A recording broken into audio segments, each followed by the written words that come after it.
जिल्हा परिषद केंद्रीय प्राथमिक शाळा लोहारा येथील माझा वर्ग 7वी ब दिवाळीनिमित्त विद्यार्थ्यांनी वर्गातील सजावट अशा प्रकारे केलेली आहे।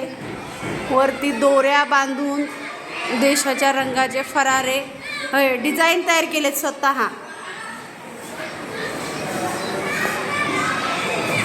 हे सर्व माझे विद्यार्थी। हाय,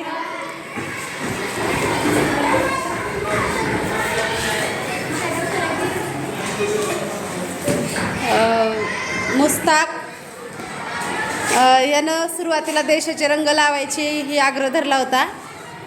त्यानंतर सगळ्या मुलांनी सपोर्ट केला आणि मी सांगितलं की आपण अशा प्रकारे तोरण बांधू, म्हणजे 4-4चे। त्यानंतर बाबळेच्या वडिलांनी आम्हाला ड्रिल करून दिले। अशा प्रकारे आमच्या वर्गाचा वरचा स्लॅब अतिशय सुंदर झालेला आहे।